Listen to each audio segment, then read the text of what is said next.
Hello everyone, welcome to Tara IAS. Think IAS, think Tara. Na peru Vaishnavi and I welcome you all to the discussion of the Hindu analysis for 27th and 28th August 2025. So yesterday Ganesh Chaturthi kabatti I was very busy. I was not able to take the session.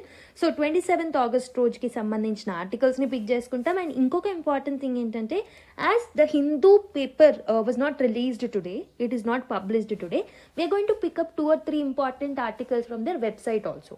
Okay, so basically ఒఫిషియల్గా Hindu paper publish అవ్వలేదు, but combining with yesterday's article I'm going to pick 2 or 3 articles from today's website also. Okay, so మీకు news paper publish అవ్వలేదు, that is the point that you have to remember today. Okay, so let's start the discussion without any further delay. So before getting into the articles, let me announce you a few important announcements. So మనం గరుడ అని geography mapping కోర్స్ని launch చేసుకోవడం జరిగింది. This is a mapping course for world static the mapping అనమాట. Like world static locations ఏవైతే ఉంటాయో దాంట్లో మీరు mastery చేస్తారు if you purchasing and listening to this particular course. So comprehensive mapping coverage ఉంటుంది. Will be covering continent by continent. ప్రతి కాంటినెంట్లో ఉన్న key themes like mountains, plateaus, international boundaries, biospheres, global hotspots and all the important information which can help you to bridge many things in other subjects too will be discussed as part of this course. And after that practice booklets కూడా ఉంటాయి. And also మనం క్లాస్లో teach చేసుకునే PDFs కూడా మీకు అందజేస్తాము. And 3 practice టెస్ట్లు ఉంటాయి at the end of the course for smart and effective revision. If you want to purchase it, you can purchase it by calling to 6305955532. So just 499కి మాత్రమే మేము దీన్ని ఆఫర్ చేస్తున్నాం. So you can purchase it if you want. This will be dealt by me. Similarly world history కూడా మనం కోర్స్ని launch చేయడం జరిగింది. The first batch of which was launched from 21st July. So Sairam sir will be taking these classes. One stop solution notes ఉంటాయి ఇక్కడ. On demand one-on-one mentorship Zoom calls will also be available, and integration of the world history with few IR topics and ethics topics will also be beautifully done by sir. Topic wise UPSC previous year question analysis will be there, and validity of this course is for 365 days. If you want to purchase it, you can purchase it at 399 itself.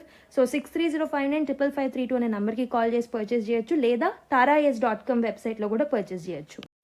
Similarly with Indian economy, so this will be taken up by Venkat sir. Batch already start అయింది 21st July నాడు. If you want to join, you can join.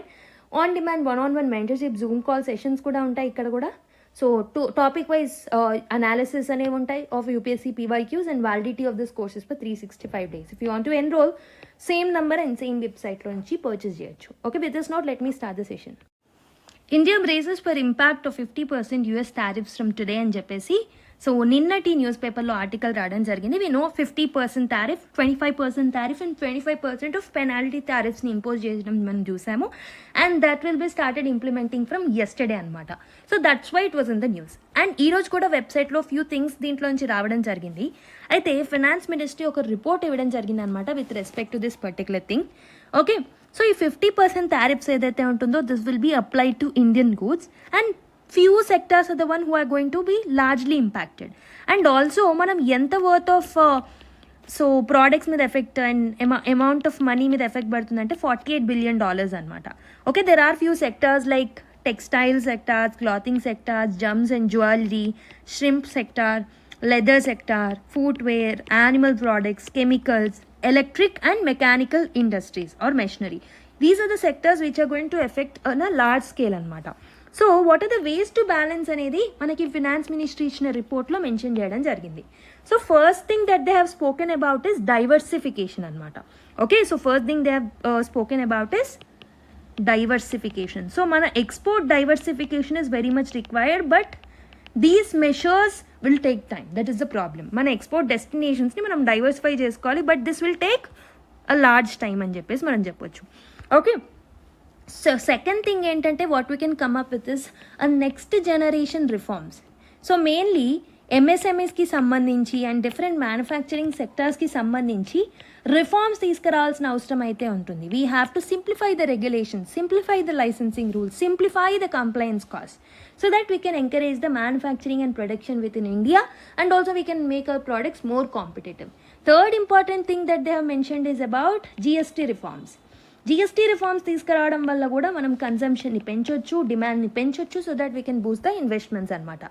And there are these are the 3 things that are mentioned in the report. Other than that, what we can bring is policy driven ఇంటర్వెన్షన్స్ని తీసుకొస్తే బాగుంటుంది. We need to come up with policy driven interventions, and along with that FTAs sign చేసుకోవాలి different కంట్రీస్తో. So this can act as a new direction in the trade process. With many countries మనం FTAs తీసుకురావడానికి ప్రయత్నించాలి. So these are the initiatives that we can bring in order to counter the impact that we get from the tariff imposition from USA. Okay, so I hope you have understood this article. So ఇది a combination of yesterday's article and an article that appeared in website today. Okay, so next article వచ్చేసి, so I did not place the screenshot, but here what is the news all about అంటే జితేంద్ర సింగ్ గారు has launched India's first national biofoundry network అనమాట. So ఇక్కడ మనం కొన్ని key టర్మ్స్ని అర్థం చేసుకోవడం వెరీ వెరీ ఇంపార్టెంట్ అవుతుంది. So first of all let's see what is biotechnology at first place. Biotechnology అంటే ఏంటి? బయలాజికల్ సిస్టమ్స్ ఏవైతే ఉంటాయో వాటిని యూటిలైజ్ చేసుకొని living organisms or part of the living ఆర్గానిజమ్స్ని యూజ్ చేసుకొని what will do is will try to create some modifications and create new products entirely. ఈ products అనేవి మనకి హ్యూమన్ యూసేజ్ కోసం మనకి ఫ్యూచర్లో ఉపయోగపడతాయి. సో దాన్నే మనం ఏమంటాం? బయోటెక్నాలజీ అని అంటాం. So the very frequent one that we do on a daily basis is baking the bread. So baking the bread involves altering some part of the living organism, right? ఒక entire new product ని create చేస్తున్నాం, right? We are using yeast as an organism while baking the bread. So that is an example of biotechnology. ట్రెడిషనల్గా కూడా మనము alcohol తయారీలో మిగతా వాటిలలో use చేసేవాళ్ళం biotechnology. But if it is done on a large scale that is called as biotechnology. Okay, so basically so ఈ bio foundry network ఏదైతే ఉంటుందో science and technology Jitendra Singh గారు, మినిస్టర్ జితేంద్ర సింగ్ గారు, he has announced this on August 27. So దీంట్లో భాగంగా first national bio foundry నెట్వర్క్ని కంట్రీలో so launch చేయడం జరిగింది. So this is a step towards making biotechnology a driver of India's economy, environment and employment అనమాట. Okay, I hope you have understood. So bio foundry అంటే ఏంటో తెలుసుకునే ముందు so let me tell you that ఈ బయో ఫౌండరీలో భాగంగా they are coming up with 6 manufacturing units అనమాట. So let me tell you what is bio manufacturing at first place. Biotechnology అంటే ఏంటో మీకు అర్థమైంది.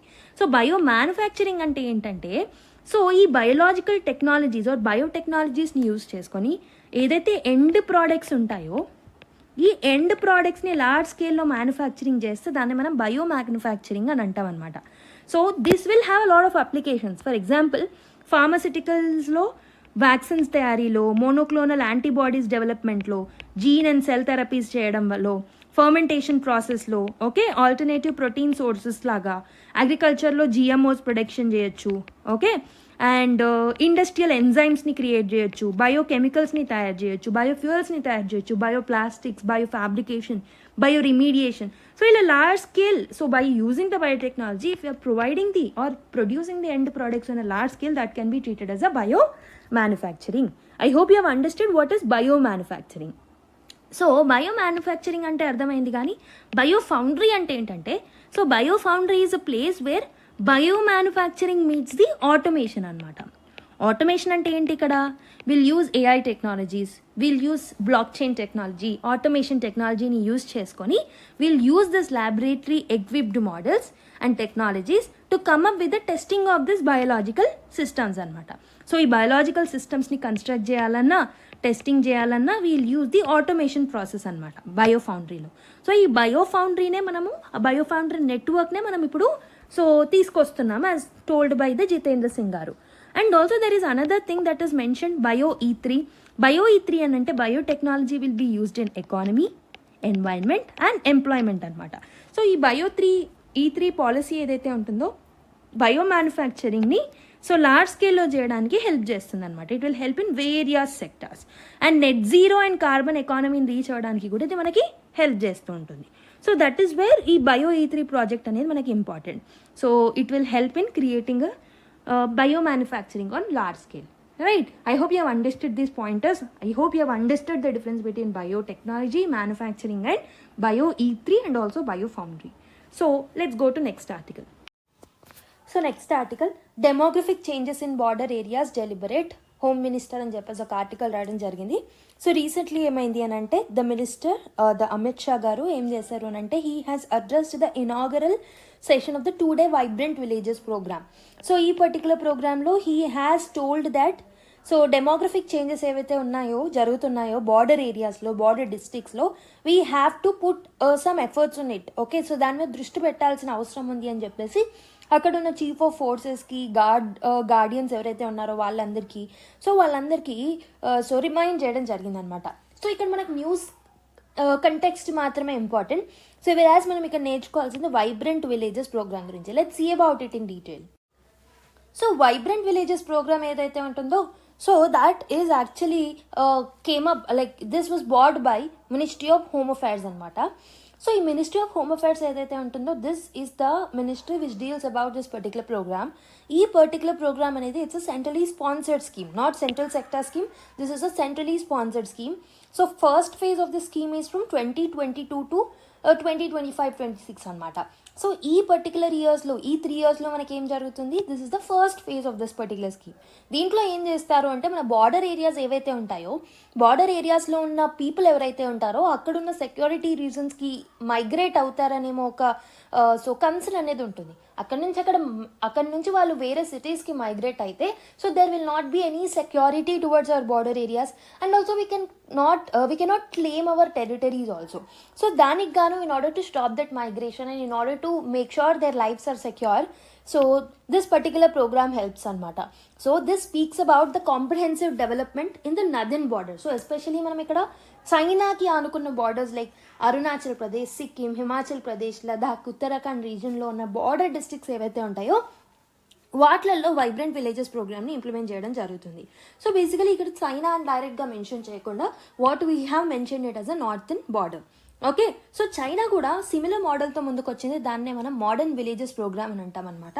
ఈ ప్రోగ్రామ్ ద్వారా కూడా China has a similar aim. They are creating some infrastructure development in the border districts. So in the same lines to counter China we have come up with vibrant villages programme. Okay, so ఇక్కడ ఏం చేస్తాము అంటే infrastructure development చేస్తూ ఉంటాం, livelihood ఆపర్చునిటీస్ని provide చేస్తూ ఉంటాం అక్కడ ఉన్న పీపుల్కి. వాళ్ళ యొక్క క్వాలిటీ ఆఫ్ లైఫ్ని ఇంప్రూవ్ చేయడానికి సెవరల్ ఇనిషియేటివ్స్ అండ్ సర్వీసెస్తో ముందుకు వస్తాం. And will encourage to stay at the native locations only without any migration, so that we can claim that territories, so that community can involve in the security measures. Okay, so basically ఎన్ని విలేజెస్లో దీన్ని implement చేస్తున్నాం first ఫేజ్లో అంటే 2967 villages అనమాట. 19 డిస్ట్రిక్ట్స్లో ఇన్ని విలేజెస్తో cover చేస్తున్నాం. అయితే ఫేజ్ 2 అనేది ఏప్రిల్ 2025 నోడు స్టార్ట్ అయిపోయింది. This is vibrant villages programme phase 2. So we have expanded the border states in this particular phase 2. So phase 2లో మనం ఏం చేసామనంటే not only to the China border but also to all other border states మనం దీన్ని expand చేయడం జరిగిందనమాట. Okay, so సిమిలర్గా మనకి బార్డర్ ఏరియా డెవలప్మెంట్ ప్రోగ్రామ్ అనేది ఉంటుంది. 1980s or 90sలో తీసుకొచ్చాం దీన్ని. So both will not overlap with each other. Okay, ఒకవైపు వైబ్రెంట్ విలేజెస్ ప్రోగ్రామ్ జరుగుతూ ఉంటే ఇంకోవైపు బార్డర్ ఏరియా డెవలప్మెంట్ ప్రోగ్రామ్స్ కూడా రన్ అవుతూ ఉంటాయి. So basically this is focusing on the Pakistan border areas and now we have expanded the areas under the BADP also. Okay, so these are the pointers that you have to remember for this particular vibrant villages program.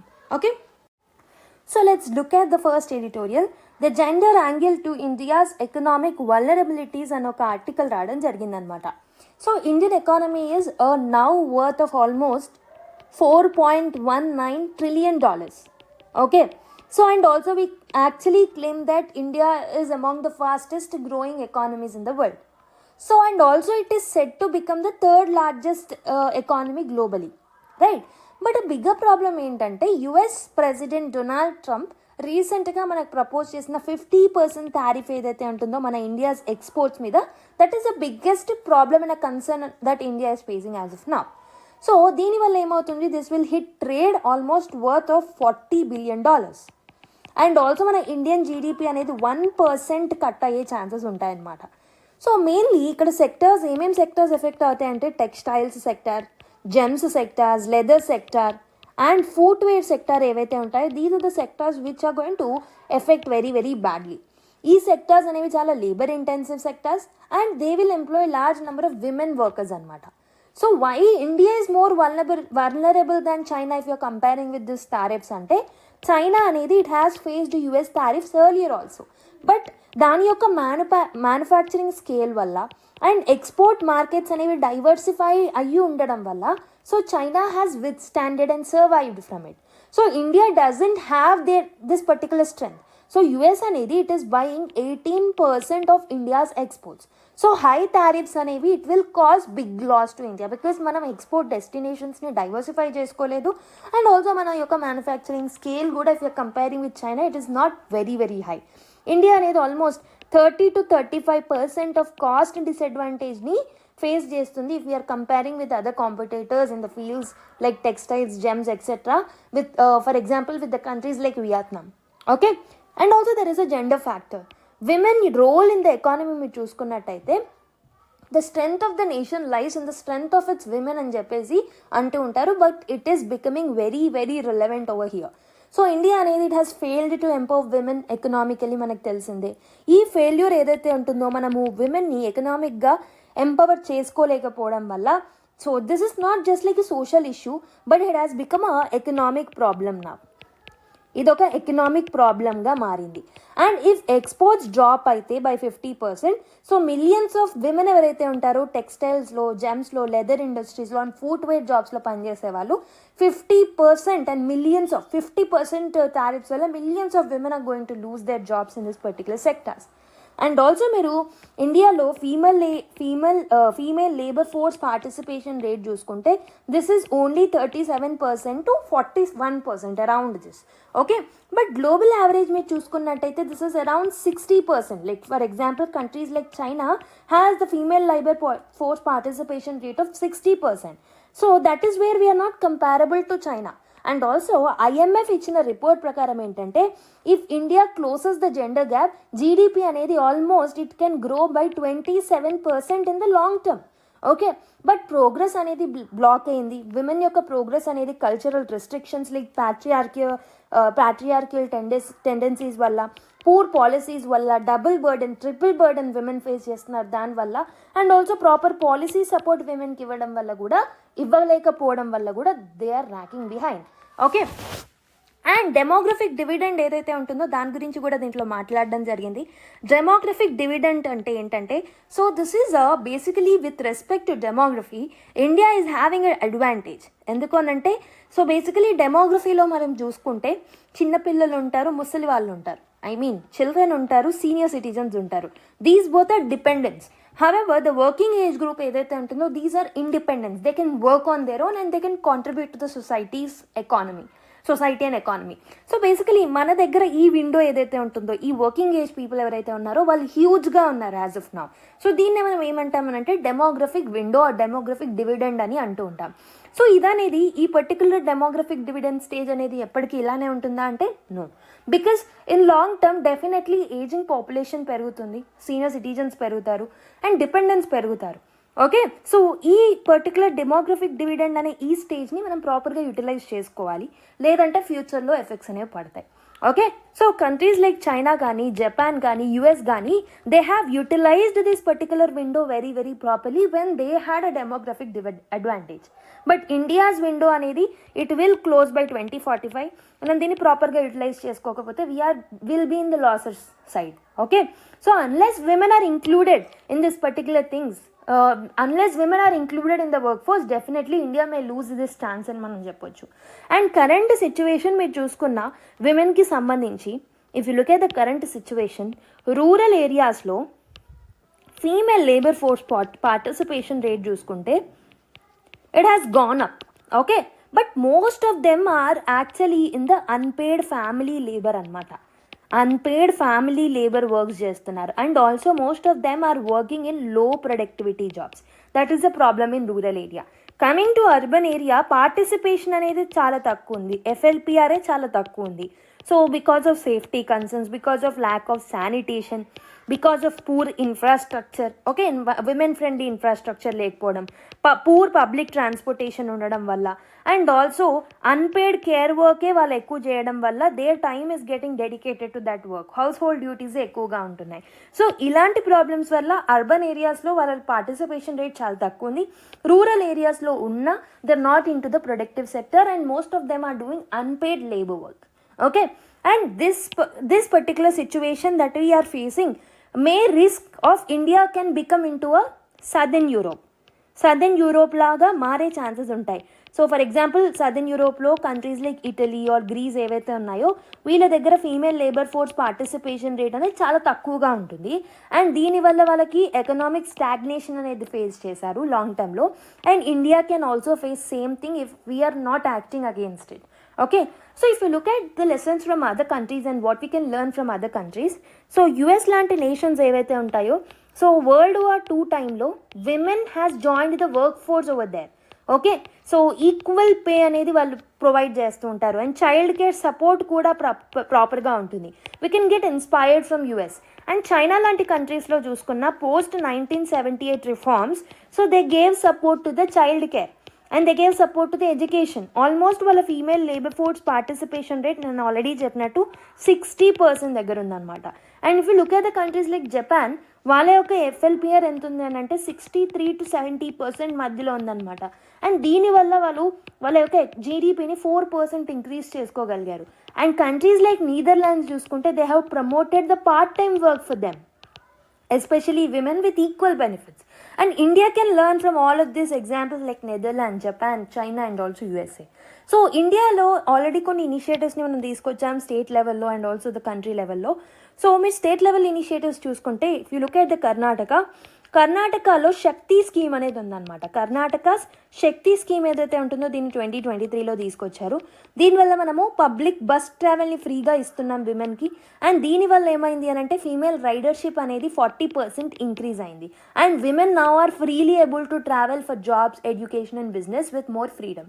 And coming to urban companies or urban sector or private sector, so gig platform ఏదైతే ఉంటుందో this is employing almost 15,000 plus women as service providers. దీనివల్ల monthly వాళ్ళు at least 18,000 నుంచి 25,000 వరకు earn చేయగలుగుతున్నారు.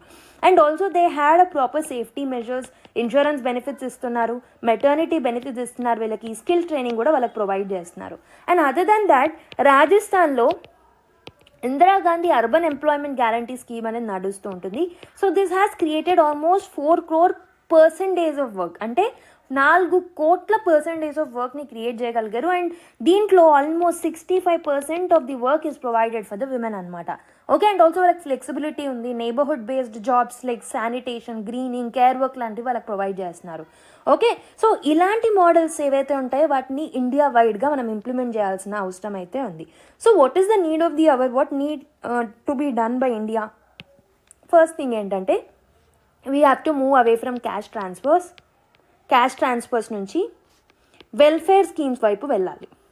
We have to go towards welfare schemes and we have to invest in different things like child care infrastructure మీద invest చేయాలి, skill development చేయాలి విమెన్లో, tax ఇన్సెంటివ్స్ని వాళ్ళకి ప్రొవైడ్ చేయాలి for female entrepreneurs. And we have to formalise gig workers and part time work, వీటన్నిటిని మనం formalise చేయాలి. అండ్ digital inclusion is very very necessary for women. What is the final message that the author want to give from this article అంటే US tariffs ఏవైతే ఉన్నాయో these are like a wake up call to India. Indian economy అనేది చాలా వల్నరబుల్గా ఉంటుంది if you're comparing with the countries like China. So Indian economy వల్నరబుల్గా మారకుండా ఉండాలి అని అంటే women participation is very very necessary. So we have to utilise the demographic dividend stage well. దీన్ని యూటిలైజ్ చేసుకోవాలంటే as Indian population is actually filled by 50% as women కాబట్టి we have to utilise their potential.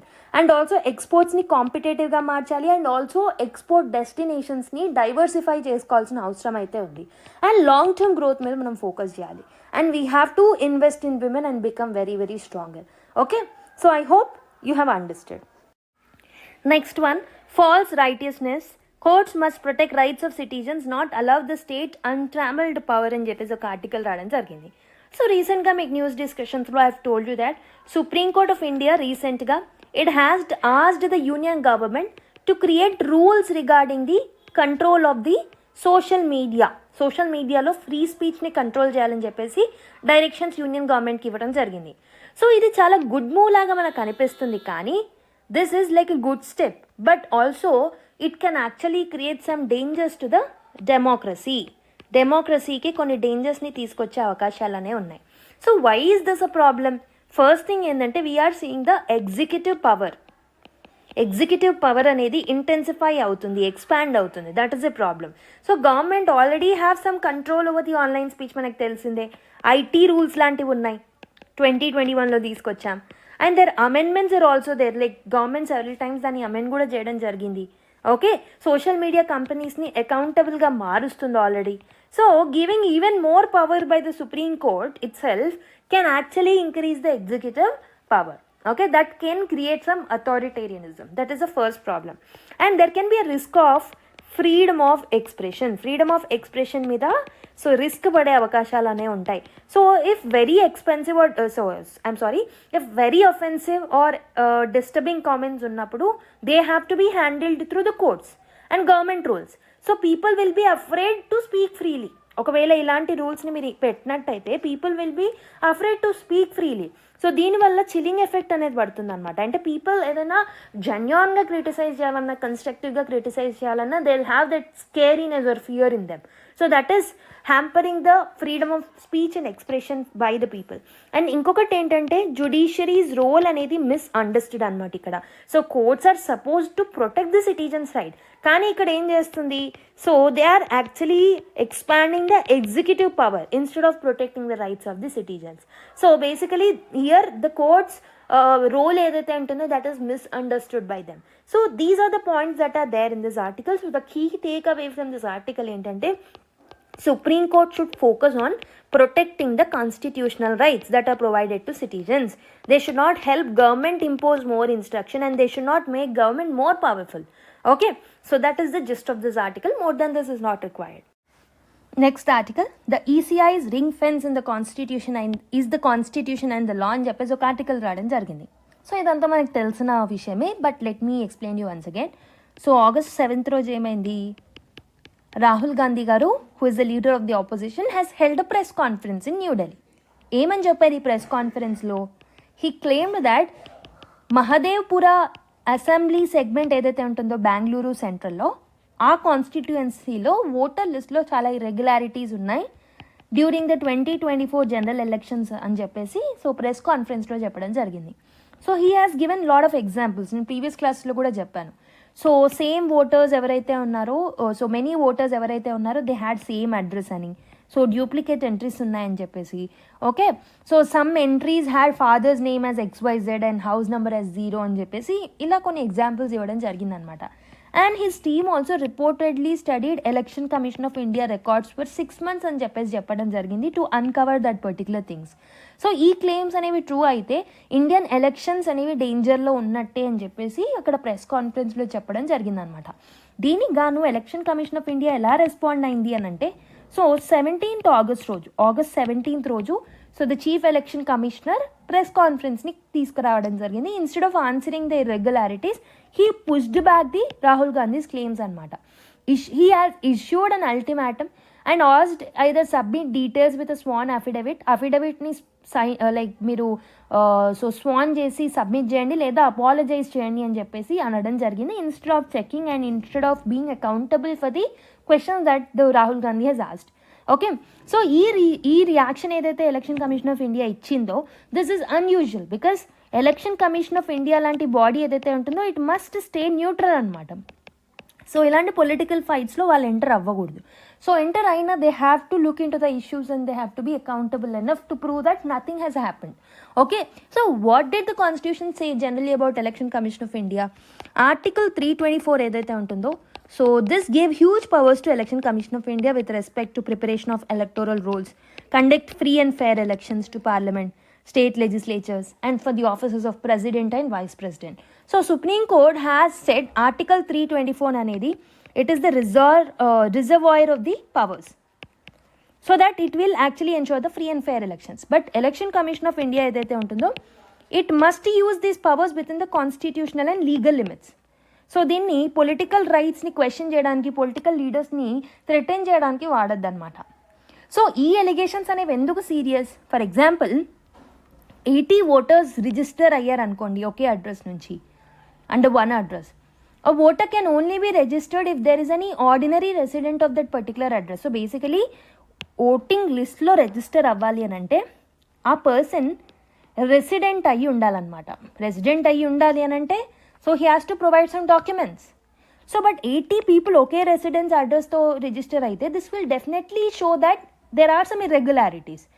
So అసలు ఎవరు enrol అయ్యారనే questions వస్తాయి, under what instructions వీళ్ళని enrol చేసుకున్నారు, and దీన్ని ఈసీఐ క్లారిఫై చేయాల్సిన అవసరం అయితే ఉంటుందన్నమాట. So what are the legal frameworks for this election process and electoral rules? Representation of People Act of 1950 ఏదైతే ఉంటుందో this will generally govern about the electoral rules. దీంట్లో సెక్షన్ 21 అనేది ఉంటుంది. సో దాని ప్రకారం ఏంటంటే ఎలక్టోరల్ రూల్స్ అనేది they can be revised annually before every elections, లేదా స్పెసిఫిక్ ఆర్ స్పెషల్ రివిజన్ అనేది అవసరం అని చెప్తుంది. అండ్ రూల్ 25 ఏం చెప్తుందంటే ఎలక్టర్స్ రూల్స్ ఏవైతే ఉంటాయో రిజిస్ట్రేషన్కి సంబంధించిన రూల్స్ని దీంట్లో మెన్షన్ చేస్తారు. Okay, so Bihar SIR issue గురించి కూడా దీంట్లో మెన్షన్ చేయడం జరిగింది. ఈ ఎస్ఐఆర్ ఎక్సర్సైజ్ ఏదైతే ఉంటుందో this is very very vague and time bound మ్యాండర్లో కండక్ట్ చేయట్లేదు. అండ్ ఈ ఇంటెన్సివ్ రివిజన్ ఏదైతే ఉంటుందో దీనికి హౌస్ టు హౌస్ విజిట్స్ అనేవి ఉండాలి. దీనివల్ల ఆల్మోస్ట్ 65 లక్షల ఓటర్స్ డిలీట్ అవుతున్నారు, and especially women are the one who are getting affected. Okay, so ఇవన్నీ జరుగుతున్నాయి కాబట్టి ECI is as powerful as any other constitutional authority in India కాబట్టి సో ఈసీఐకి అన్లిమిటెడ్ పవర్స్ ఉండడంలో తప్పలేదు. But ECI need to be neutral. They should not favour any political ideology or a particular ideology. దీనివల్ల political havoc అనేది జరుగుతుంది, chaos అనేవి create అవుతాయి, and this will threaten the democracy. కాబట్టి ECI need to act properly and perfectly in order to avoid these issues and to uphold the constitutional morality. So this is the things that are given by authors. Next article, play-based learning for India's future అని ఒక article రాయడం జరిగింది. So రీసెంట్గానే నేను news ఆర్టికల్స్లో I discussed about the cognitive development, early stages ఎందుకు important, ఇవన్నీ నేను డిస్కస్ చేశాను ప్రీవియస్ క్లాసెస్లో. సో బేసికలీ ఈ ఇనిషియల్ స్టేజెస్లో first few months of the after the child birth and during the schooling age, the first initial play స్కూల్కి వెళ్ళే age ఏదైతే ఉంటుందో that is very very essential for them. So అసలు early childhood ఎందుకు matters అని అంటే 85% of the brain development అనేది 6 years కన్నా ముందే అవుతుంది. This is the data that is given in the national education policy 2020. So కాబట్టి ఇలాంటి ఇయర్స్లో మనం ప్రాపర్గా అండ్ స్మార్ట్గా ఇన్వెస్ట్ చేసినట్టయితే ఈ చైల్డ్ యొక్క కేర్లో, డెవలప్మెంట్లో, వాళ్ళ యొక్క హెల్త్ మీద, so that will create a more productive things in the future for them. That will set a proper career for them. So scientific studies ఏం చెప్తున్నాయి అని అంటే స్ట్రక్చర్డ్ ఎర్లీ ఎడ్యుకేషన్ అనేది it will help in raising the IQ of that particular person up to 19 points వరకు పెంచే అవకాశాలు ఉన్నాయి by the age of 5.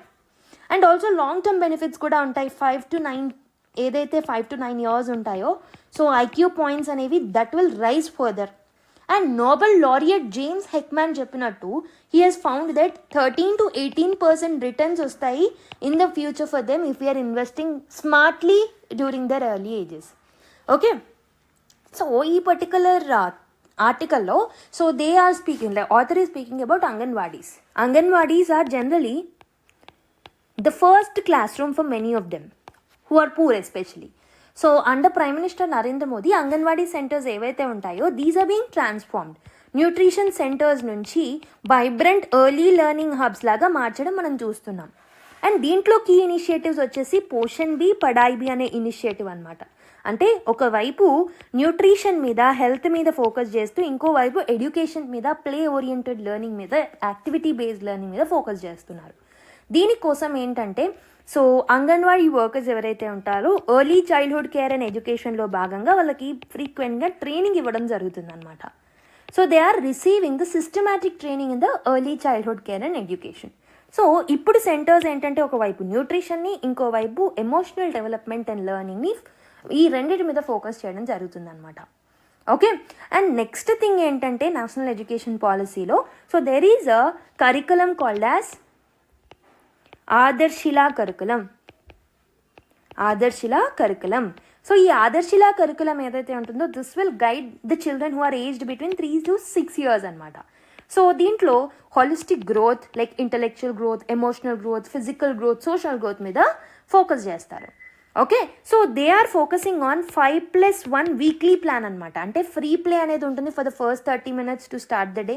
And తర్వాత స్ట్రక్చర్డ్ యాక్టివిటీస్ ఉంటాయి like language, creativity, motor skills, social bonds. And తర్వాత nutritious lunch ఉంటుంది, rest period ఉంటుంది, outdoor plays ఉంటాయి, వాల్యూ బిల్డింగ్ కాన్వర్జేషన్స్ కూడా ఉంటాయి. అండ్ దీంతో పాటు there is another thing called as Navchetana. So Navchetana ద్వారా they will start learning at the birth only for the children under 3 years ఎవరైతే ఉంటారో నవచేతన ఫ్రేమ్వర్క్ ఏదైతే ఉంటుందో that will train the parents and care givers in the play based learning model. హోమ్లో కూడా వాళ్ళ ఇంట్లో కూడా ప్లే బేస్డ్ లెర్నింగ్ మోడల్ని పేరెంట్స్కి కూడా ట్రైన్ చేస్తారనమాట, కేర్ గివర్స్కి కూడా ట్రైన్ చేస్తారనమాట. దీనివల్ల లో ఇన్కమ్ ఫ్యామిలీస్ ఎవరైతే ఉంటారో who are not able to take care about the children వాళ్ళ గ్యాప్స్ అనేవి ఫిల్ అయిపోతాయి. సో అసలు why play based learning matters అంటే, సో ఫస్ట్ థింగ్ ఏంటంటే ఈ play based learning models they will encourage curiosity, they will nurture curiosity in the child, they will nurture creativity in the child, they will nurture problem solving skills in the child అనమాట. Okay, so that is where it is required, and also it will prepare children for formal schooling also. Next national education పాలసీలో ఉన్న formal schooling మెథడ్కి కూడా వాళ్ళు అలవాటుపడతారు. They'll build some emotional readiness, social readiness, cognitive readiness అనేవి develop అవుతాయి. And parents, most of the parents are now seeing anganwadis as the first step in their children's educational journey. ఒక nutrition సెంటర్లా కాకుండా education జర్నీకి స్టార్టింగ్ పాయింట్ లాగా treat చేస్తున్నారు. So all of this are a part towards a Vikasit Bharat. Early childhood learning ఏదైతే ఉంటుందో this is a learning or a place where that will build a strong, capable future generation అన్నమాట. Okay, so playing అనేది just fun కోసమే కాదు, it's a foundation for learning process, it's a foundation for nation building. So ministry of women and child development అనేది it's very much committed to giving every child the best start in the life అని చెప్పేసి ఈ ఆర్టికల్లో mention చేయడం జరిగిందనమాట. So why early childhood care is important అనేది మనకు దీంట్లో మెన్షన్ చేశారు. First that you have to remember is anganwadis. Anganwadis are not only the center of the nutrition, they are becoming the centers of education. So they are becoming the first point learning centers for them. And next ఇంకొకటి మీరు గుర్తుపెట్టుకోవాల్సింది ఆదర్శిల. This is the curriculum, the new curriculum that they are focusing upon: free play, structured activities, skill improvement, nutritious lunch, rest, community development, value based conversations, ఇవన్నీ జరుగుతాయి Aadharshila curriculum ద్వారా. And also Navchetana అనేది for children who are 3 years కన్నా తక్కువ ఉన్న వాళ్ళలో ఈ framework అనేది this will train the parents and care givers and play based learning. ఈ 3 pointsని గుర్తుపెట్టుకోండి. Try to mention it whenever you're writing answers related to some suggestions related to children or steps that are already taken by the government అన్నప్పుడు మీరు ఇది mention చేస్తే బాగుంటుంది. Okay, Navchetana, Aadharshila and anganwadis. Okay, next one cooperatives at cross roads అని ఒక article రావడం జరిగింది. What is happening అంటే basically first let's see what is national cooperative policy that was introduced in 2025. So July 2025లో union home minister and cooperation minister Amit Shah గారు దీన్ని launch చేయడం జరిగింది. ఇదేంటంటే this will help in guiding the future of India's cooperative sector. So but దీన్ని కేరళ స్ట్రాంగ్గా oppose చేయడం జరుగుతుంది అనమాట. ఎందుకంటే it is calling this particular act as unconstitutional. So basically Kerala ఎందుకు అపోజ్ చేస్తుంది అని అంటే, సో కోఆపరేటివ్ సొసైటీస్ ఏవైతే ఉన్నాయో these are under the state list అనమాట. So entry 32 of the state list of the 7th షెడ్యూల్లో కోఆపరేటివ్ సొసైటీస్ అనేవి these are the part in the subject of the states and not the centres. Kerala అనేది ఎందుకు భయపడుతుంది అని అంటే it is having a concern and fear because centre అనేది cooperative సెక్టర్స్ని control చేస్తుందేమో, సెంట్రలైజ్ చేస్తుందేమో అనే భయంతో ఉందన్నమాట. Okay, and this will threaten the federalism అని చెప్పేసి కేరళ ఆర్గ్యూ చేస్తూ ఉంటుంది.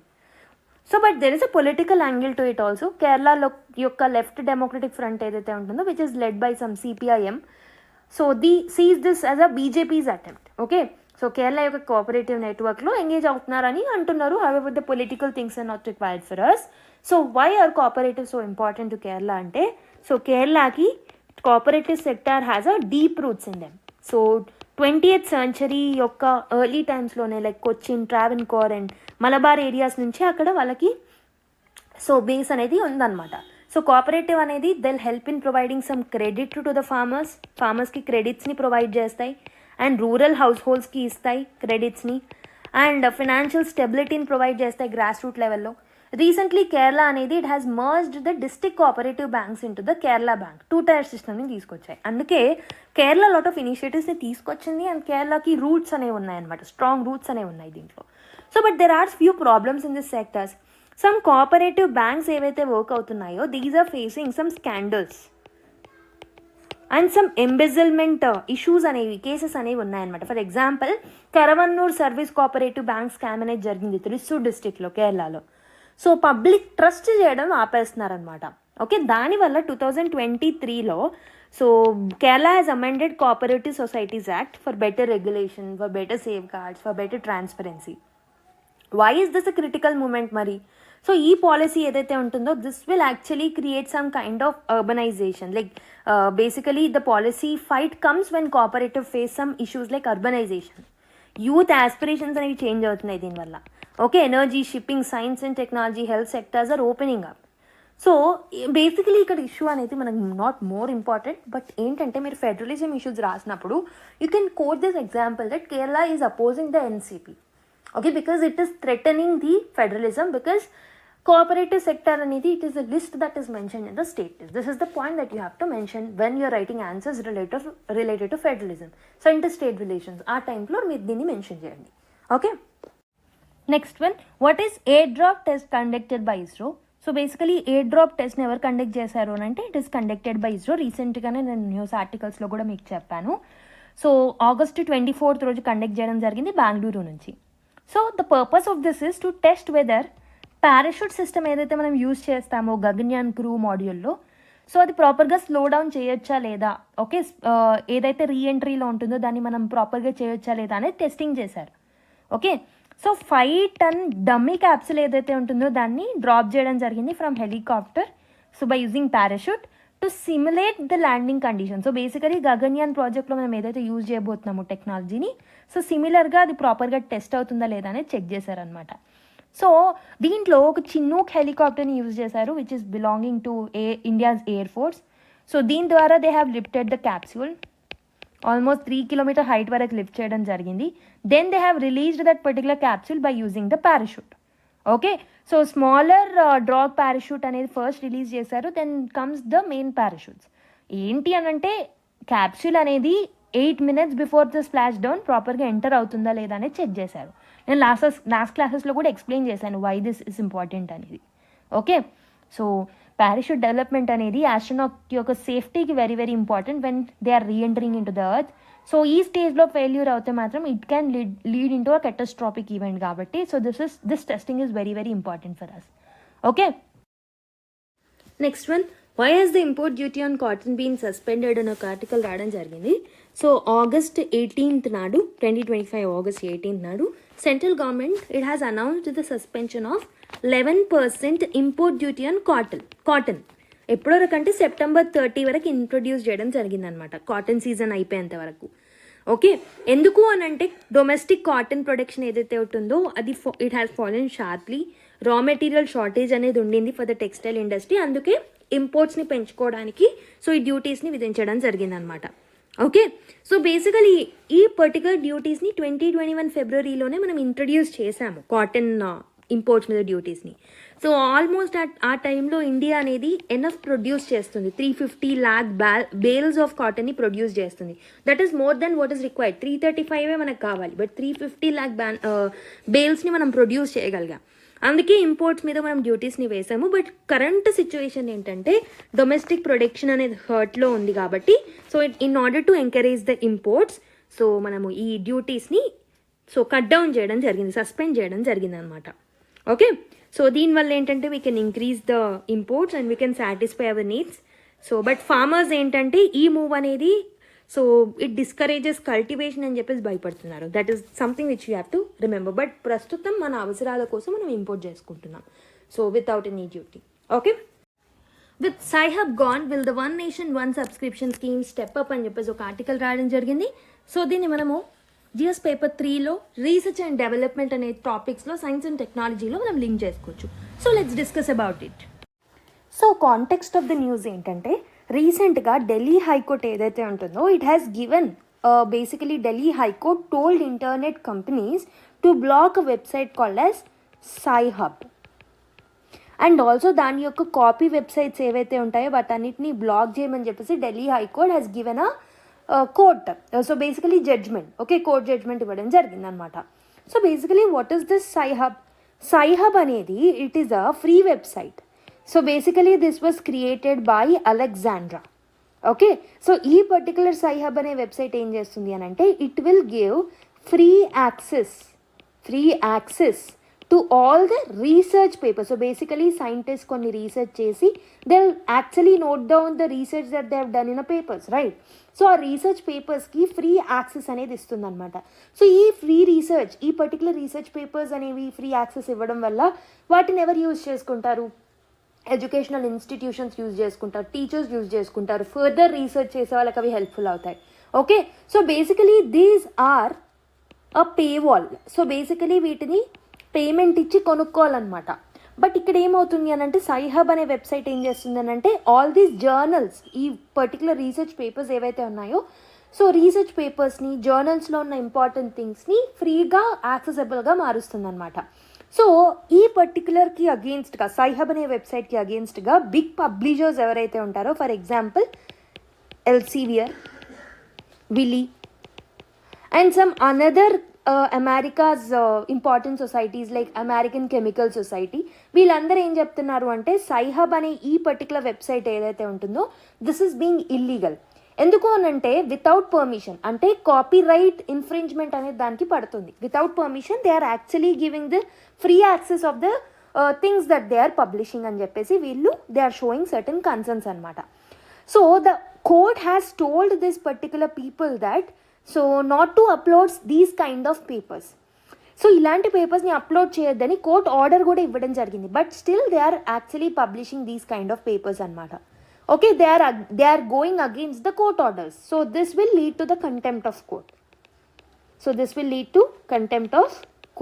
So basically ఇది కాంటెక్స్ట్ ఆఫ్ ద న్యూస్ అనమాట.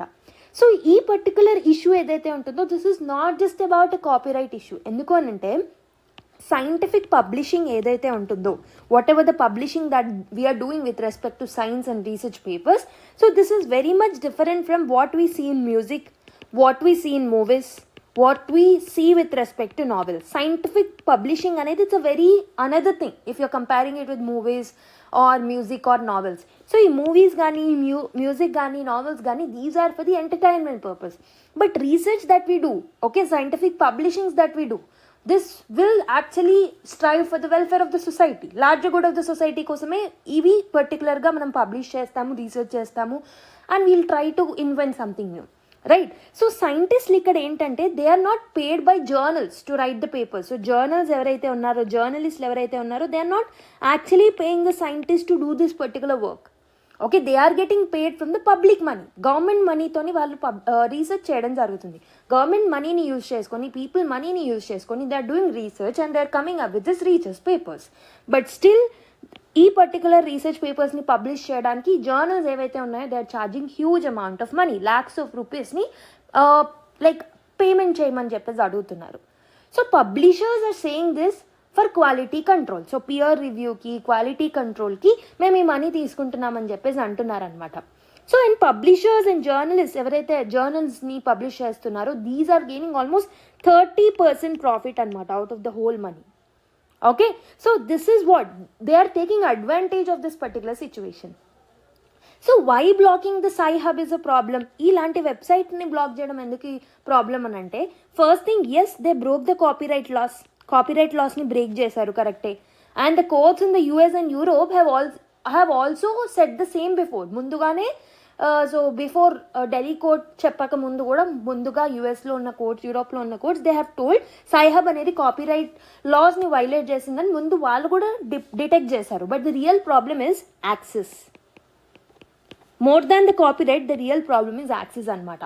సో మెనీ రీసెర్చర్స్ ఎవరైతే ట్రూగా రీసెర్చ్ చేయాలనుకుంటున్నారో, if they want to contribute something to the society, so they are not getting access to the researchers. Okay, రీసెర్చర్స్కి ప్రాపర్ అఫోర్డబుల్గా లేకపోవడం వల్ల ఈ రీసెర్చ్ జర్నల్స్ అనేవి they are not able to pay for this particular research papers. So చాలా hefty prices ఉండడం వల్ల వాళ్ళు వాటిని యాక్సెస్ చేసుకోలేకపోతున్నారు. Okay, so court cases only are protecting the publishers. So publishers ఇంట్రెస్ట్ని మాత్రమే కోర్ట్స్ చూస్తున్నాయి. But what about accessibility? So that is what the author of this particular article is highlighting about. So experts ఏమంటున్నారు అని అంటే the real disease is how scientific publishing works. So it's not about the websites like Sci-Hub, but it's also about the accessibility. It's also about how the scientific publishing works. So దీనికి సొల్యూషన్గానే we have come up with a scheme called as one nation one subscription అనమాట. One nation one subscription. So to actually solve the problem of accessibility ఇష్యూస్ని మనం solve చేయడానికి Indian government ఏం చేసింది అని అంటే it has started a programme called as one nation one subscription. So దీన్ని 2024 November టైంలో మనం తీసుకురావడం జరిగింది and it was approved almost with a budget అవుట్లే of 6,000 crores. So ఇది ఫస్ట్ ఫేజ్కి అనమాట. 2023 నుంచి 2026కి మధ్యలో మనకు ఫస్ట్ ఫేజ్ అనేది రన్ అవుతుంది. So under this one nation one subscription, so the government makes one big deal with 30 big publishers. తో 30 బిగ్ పబ్లిషర్స్ తోటి గవర్నమెంట్ ఒక బిగ్ డీల్ని చేసుకుంటుంది అనమాట. And all the research institutions ఏవైతే ఉన్నాయో, ఓకే, రీసెర్చర్స్ ఎవరైతే ఉన్నారో, public research institutions, okay, that are run by the government, public research institutions ఏవైతే ఉన్నాయో, now they can actually read 13,000 journals under this particular plan. Okay, ఈ 30 big పబ్లిషర్స్తో government tie up అవ్వడం వల్ల, అగ్రిమెంట్స్ని sign చేసుకోవడం వల్ల, ఈ పబ్లిక్ రీసెర్చ్ ఇన్స్టిట్యూషన్స్లో ఉన్న రీసెర్చర్స్ ఎవరైతే ఉన్నారో they will get the access of almost 13,000 journals అనమాట. సో ఫేజ్ 2కి వచ్చేసరికి అంటే ఆఫ్టర్ పోస్ట్ 2026 ఫేజ్ 2 అనేది మనం స్టార్ట్ చేస్తాం. ఈ ఫేజ్ 2లో not only public research institutions but will add the private institutions as well. Private ఇన్స్టిట్యూషన్స్ని కూడా మనం యాడ్ చేసుకోవడం జరుగుతుంది అనమాట ఫేజ్ 2లో. Okay, I hope you understood till here. So basically union cabinet దీన్ని అప్రూవ్ చేశారు for the period of 3 years in the month of November. This is the first point that you have to remember. And the next point that you have to remember for the prelims point of view is one nation one subscription scheme అనేది this will be coordinated by ఇన్ఫ్లిబ్నెట్ అంటే ఏంటి? Information and library network అనమాట. So ఇది ఒక autonomous inter university centre. Okay, so basically దేని కింద work చేస్తుంది అని అంటే యూజీసీ కింద వర్క్ చేస్తుంది and this is a autonomous centre అనమాట. Okay, so traditional academic publishing అనేది, సో బేసికలీ ఇంతకుముందు నేను చెప్పినట్టు పే అండ్ రీడ్ మోడల్ని ఆర్ పే టు రీడ్ మోడల్ని ప్రమోట్ చేస్తుంది. అంటే సో ఒక రీసెర్చర్ ఒక పర్టికులర్ రీసెర్చింగ్ ఆర్ ఏదైనా రీసెర్చ్ పేపర్ని యాక్సెస్ చేయాలంటే they have to pay. But now this particular accessibility problem and affordability problem is solved with the help of one nation one subscription అనమాట. So ఇదేం చేస్తుంది? One nation one subscription is aiming to democratise the access to high quality academics. So ఇది ఎవరెవరికి helpful అవుతుంది? స్టూడెంట్స్కి, రీసెర్చర్స్కి, టీచర్స్కి, okay, ప్రొఫెసర్స్కి, వీళ్ళందరికీ helpful అవుతుంది అనమాట to access this published research. Okay, so ఇది మెయిన్లీ ఎక్కడ రన్ అవుతుంది అని అంటే టైర్ 2 అండ్ టైర్ 3 సిటీస్లో ప్రస్తుతం ఇది ఇంప్లిమెంట్ అవుతుంది అనమాట. So this will give access to almost 13,000 high impact journals from 30 leading publishers, international పబ్లిషర్స్తో గవర్నమెంట్ టైఅప్ అవుతుంది అనమాట. సో ఈ ఇనిషియేటివ్ ఏంటంటే it is almost targeting 6,300 institutions. Almost దీనివల్ల 1.8 crore స్టూడెంట్స్ అండ్ ఫ్యాకల్టీస్ ఎవరైతే ఉన్నారో they'll get benefited because of this research papers. దీనివల్ల మనకి ఇంటర్నేషనల్ జర్నల్స్ యొక్క యాక్సెసిబిలిటీ పెరుగుతుంది అండ్ ఆల్సో గ్లోబల్ రీసెర్చ్ కమ్యూనిటీస్లో ఇండియా యొక్క విజిబిలిటీ కూడా పెరుగుతుంది అనమాట. Okay, I hope you have understood till here. So మీకు బేసిక్ పాయింట్స్ అర్థమయ్యని అనుకుంటున్నాను. ఇక్కడ నేను ఈ స్లైడ్లో చెప్పింది ఏదైతే ఉంటుందో, so 6,000 crores, so the year of implementation, okay, so and also 13,000 journals, 30 big publishers, 6,300 institutions, ఇవన్నీ మనకి ప్రిలిమినరీ స్టేజ్కి వెరీ వెరీ ఇంపార్టెంట్ అనమాట. సో ఇక్కడ మనకి ఆర్టికల్లో క్వశ్చన్ చేసినట్టు, so whether this one nation one subscription అనేది గుడ్ సొల్యూషన్ అనేది అనలైజ్ చేయడం జరిగింది ఆర్టికల్లో. So let's see about this aspect also. So around the world more and more papers are becoming open access. So basically ప్రస్తుతం చెప్పాలి అని అంటే almost 50% papers ఏవైతే రీసెర్చ్ పేపర్స్ ఉన్నాయో అవన్నీ ఫ్రీగానే అవైలబుల్గా ఉన్నాయి ప్రస్తుతం. ఓకే, సో యూఎస్లో, యూరోప్ లాంటి నేషన్స్లో, కాంటినెంట్స్లో all research is funded by the government. So ఇప్పుడు ఏదైతే గవర్నమెంట్ ఫండ్ చేస్తుందో soon it will be freely available to everyone to read it out. So ఇది ఫ్రీలీ అవైలబుల్గా ఉన్నప్పుడు almost 50+% of the journals are they are available for free to read. So why spending thousands of crores అని చెప్పేసి ఇక్కడ author question చేయడం జరుగుతుంది అనమాట. ఇలాంటి సబ్స్క్రిప్షన్స్ మీద, ఇలాంటి వాటి మీద why spending thousands of crores, why are we investing so much in to this wasteful things అని చెప్పేసి ఆథర్ క్వశ్చన్ చేయడం జరుగుతుంది అనమాట. అండ్ ఆల్సో phase 2 స్టార్ట్ అయ్యాకనే ఇండిపెండెంట్ రీసెర్చ్ అండ్ ప్రైవేట్ ఇన్స్టిట్యూషన్స్కి యాక్సెస్ అనేది ఉంటుంది. Until then it is only available for the public research institutions. Okay, so basically they might still use Sci-Hub or pay high fees. So still the phase 2 వచ్చే వరకు still people, the independent researchers, the private institutions need to pay high fees అనమాట. So me thousands of crores invest చేసిన still independent researchers have to pay. So what one nation one subscription does not fix అంటే this particular problem అనమాట. So Indian researchersకి బేసిక్గా కొంతమందికి they are getting access, but still they have to give up the copyright of their papers to foreign publishers. Okay, so still India అనేది it is actually heavily dependent on the foreign journals. That is another problem. This is the core issue that we are not addressing with this one nation one subscription. Okay, so that is the problem అనమాట. So what about the Sci-Hub now?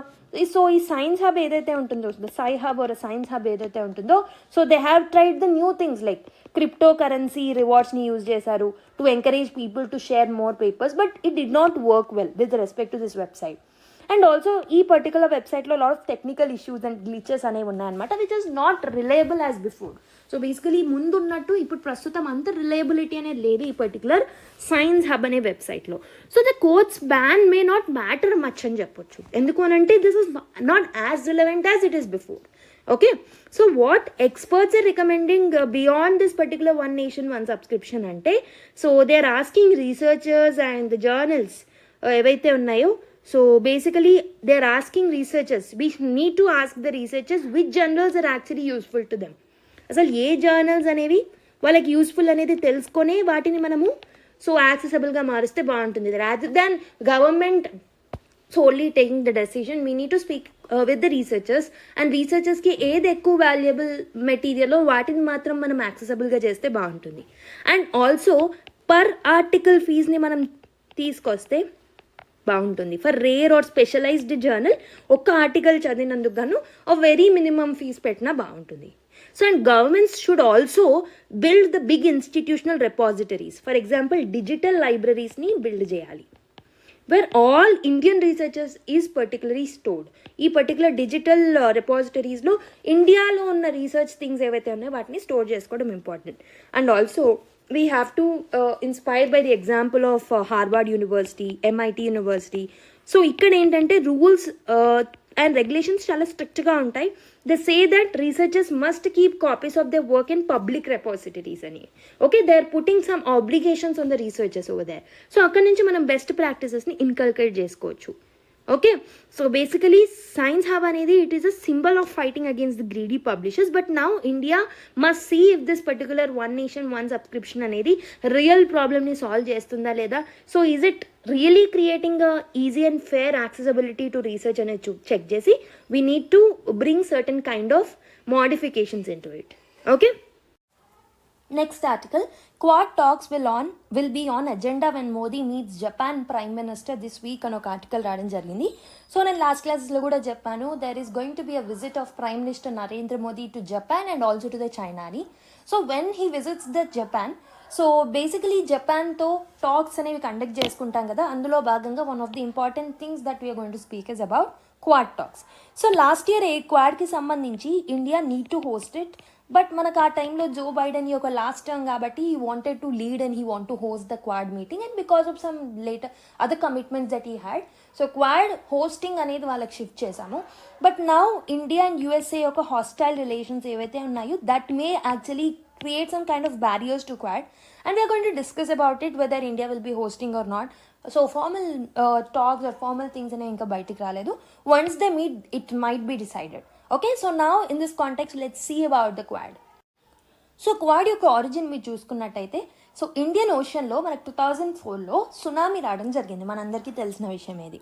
So ఈ tsunami వచ్చిన టైంలో the navy of India, USA, Japan and Australia, so they have collaborated. So ఈ 4 countries యొక్క navy ఎవరైతే ఉన్నారో వాళ్ళు coordinate చేశారు for coming up with the disaster relief and the humanitarian relief.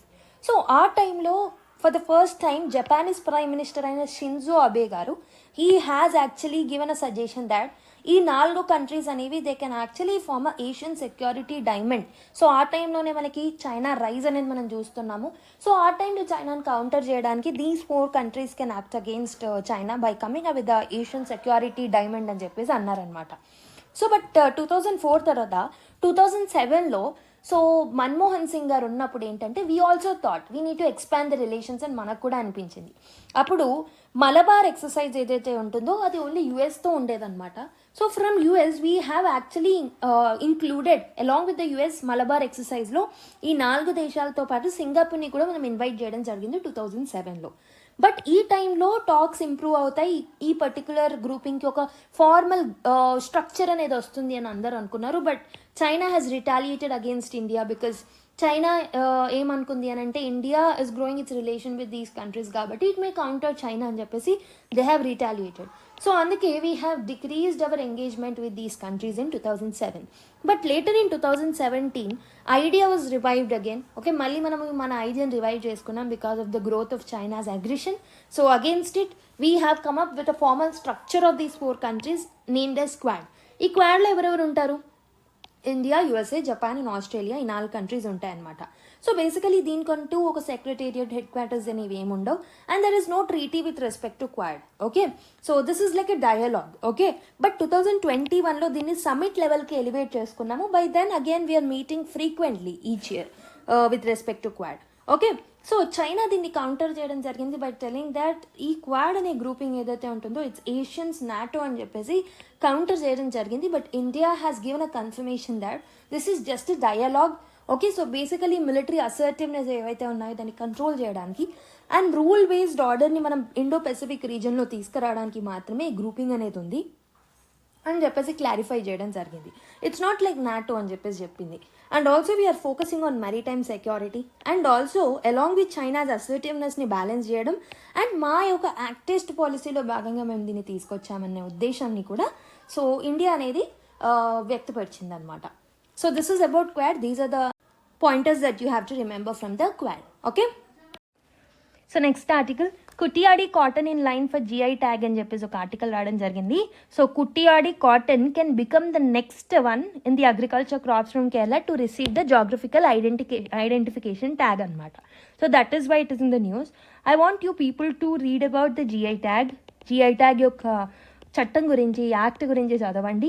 And మీ యొక్క state if you belong to తెలంగాణకు సంబంధించిన GI ట్యాక్స్ని revise చేసుకోండి. If you from Andhra Pradesh, revise the GI tax from Andhra Pradesh. Okay, so this is the task that I wanted to give you people. Now let's go to another article. Next one, Adi Karmayogi initiative to put tribal change leaders through their paces at village level అని ఒక article రావడం జరిగింది. So this Adi Karmayogi initiative అనేది it is launched by ministry of tribal affairs ministry దీన్ని launch చేయడం జరిగిందనమాట. So this was launched under Dharti Aba Janjatiya Gram Utkarsh Abhiyan. So ఏంటంటే దీని యొక్క మెయిన్ గోల్ ఏంటంటే 20 lakh చేంజ్ లీడర్స్ని సో మనము క్రియేట్ చేస్తున్నాము. So we are creating a cadre of almost 20 lakh change leaders so tribal విలేజెస్లో. సో వీళ్ళు ఏం చేస్తారు అని అంటే సో స్కీమ్స్ ఏవైతే ఉంటాయో ప్రాపర్గా ఎఫెక్టివ్గా అన్ని వెల్ఫేర్ స్కీమ్స్ డెలివర్ అవుతున్నాయా లేదా and whether it is catering the needs of the locals and local development జరుగుతుందా లేదా అనేది వాళ్ళు చూసుకుంటారు. ఈ లీడర్స్ అందరూ చూసుకుంటారు అనమాట.